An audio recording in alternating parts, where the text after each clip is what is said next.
नमस्कार। RRB group D का form भरना ये एक ऐसा प्रोसेस है जहां एक छोटी सी चूक भी आपको रेस से बाहर कर सकती है। तो आज हम इस एप्लीकेशन प्रोसेस के हर एक स्टेप को बारीकी से समझेंगे ताकि आपका एप्लीकेशन एकदम परफेक्ट हो। सबसे पहले ये समझते हैं कि मौका कितना बड़ा है। रेलवे ने ग्रुप डी के लिए 22,000 से भी ज़्यादा वैकेंसीज अनाउंस की हैं।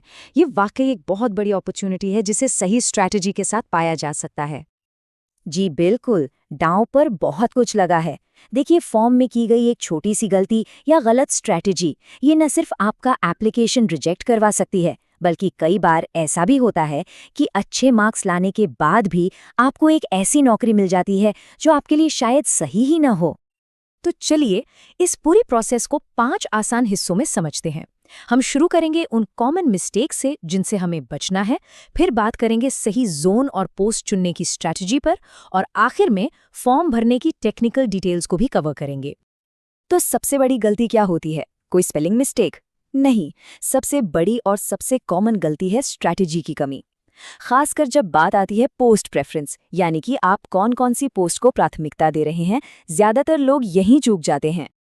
जरा सोचिए, आपने बहुत मेहनत की, बहुत अच्छा स्कोर भी किया, लेकिन क्योंकि आपने पोस्ट रेफरेंस पर ध्यान नहीं दिया, आपको एक ऐसी नौकरी मिल गई जिसमें बहुत ज़्यादा फिजिकल वर्क है। यहीं पर एक अच्छी स्ट्रैटेजी आपके हाई स्कोर को सही जॉब में बदलने का काम करती है। तो सवाल ये है कि सही स्ट्रैटेजी बनाएं कैसे? ये सेक्शन इसी बारे में है। फॉर्म भरना शुरू करने से पहले ही आपको 2 बहुत ज़रूरी फैसले लेने होते हैं: अपना जोन चुनना और अपनी पोस्ट चुनना। अपना आरआरबी जोन चुनते समय इन 4 बातों पर जरूर गौर करें। क्या घर के पास रहना आपके लिए प्रायोरिटी है, या फिर आप उस जोन में अप्लाई करना चाहेंगे जहां आपकी कैटेगरी में वैकेंसी ज्यादा है और पिछले सालों का कट ऑफ कम रहा है? ये फैसला बहुत सोच समझ कर लेना चाहिए, क्योंकि आपकी जॉब लोकेशन इसी पर डिपेंड करेगी। अब पोस्ट चुनते समय ये समझना जरूरी है कि काम कैसा होगा। जैसे यहाँ देखिए, पॉइंट्समैन एक स्टेशन पर बेस्ड जॉब है जिसमें प्रमोशन के मौके काफ़ी अच्छे हैं। वहीं दूसरी तरफ ट्रैक मेंटेनर में पटरियों पर चलकर इंस्पेक्शन करने जैसा डिमांडिंग फील्ड वर्क शामिल है। तो अपनी फिजिकल फिटनेस और करियर गोल्स के हिसाब से ही चुनें। चलिए अब स्ट्रैटेजी से आगे बढ़ते हैं और ऑनलाइन फॉर्म भरने के एक्चुअल स्टेप्स पर फोकस करते हैं ताकि कोई गलती ना हो। सबसे पहला स्टेप है वन टाइम रजिस्ट्रेशन यानी OTR करके अपना अकाउंट बनाना। ये अकाउंट भविष्य के सभी रेलवे एप्लीकेशंस के लिए काम आएगा, इसलिए इसमें सारी डिटेल्स जैसे नाम, date of birth, mobile number बिल्कुल सही भरें। एक बार आपका अकाउंट बन गया तो लॉगिन करके एप्लीकेशन फॉर्म के मेन सेक्शंस भरें। अपनी पर्सनल, एजुकेशनल और कैटेगरी डिटेल्स को डबल चेक जरूर कर लें। हाँ, और फी रिफंड के लिए बैंक डिटेल्स देना मत भूलिएगा। यहीं पर एक कॉमन कंफ्यूजन पॉइंट आता है OBC non creamy layer certificate को लेकर। देखिए, ये रिजर्वेशन का लाभ उठाने के लिए एक बहुत ज़रूरी डॉक्यूमेंट है। ये उन OBC कैंडिडेट्स के लिए है जिनकी फैमिली इनकम 8 लाख रुपए सालाना से कम है। और यहाँ एक बहुत ज़रूरी बात है जिसे नोट कर लीजिए। SC/ST सर्टिफिकेट्स में तो थोड़ी फ्लेक्सिबिलिटी है, लेकिन OBC, NCL और EWS सर्टिफिकेट बिल्कुल रीसेंट होना चाहिए। ये सर्टिफिकेट 1 अप्रैल 2025 के बाद का ही बना होना चाहिए, तभी वैलिड माना जाएगा। अब आते हैं एक टेक्निकल लेकिन बहुत इंपॉर्टेंट स्टेप पर। आपको पता है, बहुत से एप्लीकेशन सिर्फ फोटो या सिग्नेचर सही फॉर्मेट में न होने की वजह से रिजेक्ट हो जाते हैं।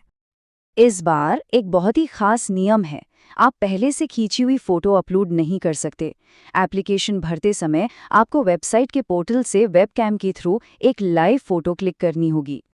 तो लाइव फोटो लेते समय इन सिंपल रूल्स को फॉलो करना है। बैकग्राउंड बिल्कुल प्लेन हो, चेहरे पर अच्छी लाइटिंग हो, चश्मा या टोपी ना पहनी हो, और आपका चेहरा स्क्रीन पर बने सर्कल के ठीक बीच में होना चाहिए। सिग्नेचर अपलोड करते समय भी इन टेक्निकल डिटेल्स का ध्यान रखें। फाइल का साइज 30 से 49 KB के बीच और डायमेंशंस 140 बाय 60 पिक्सेल्स होने चाहिए। आप किसी भी ऑनलाइन इमेज रीसाइजर का इस्तेमाल करके इसे आसानी से सेट कर सकते हैं। तो अब हम आ गए हैं फाइनल और सबसे क्रिटिकल स्टेप्स पर। यहाँ कोई भी जल्दबाजी नहीं करनी है, क्योंकि इसके बाद कोई बदलाव नहीं हो पाएगा।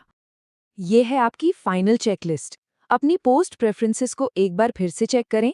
प्रीव्यू एप्लीकेशन पर क्लिक करके पूरे फॉर्म को अच्छे से रिव्यू करें।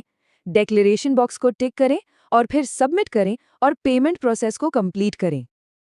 आखिर में बस यही कहूंगी कि ये इस पूरे एनालिसिस का निचोड़ है। सिर्फ अच्छा स्कोर लाना काफ़ी नहीं है, उस स्कोर से एक अच्छी नौकरी पाने के लिए आपकी पोस्ट प्रेफरेंस स्ट्रैटेजी भी उतनी ही इम्पॉर्टेंट है। फॉर्म भरना तो सफर का बस पहला पड़ाव था। असली चैलेंज तो अब शुरू होता है, लाखों एप्लीकेंट्स की भीड़ से आगे निकलकर अपनी जगह बनाना।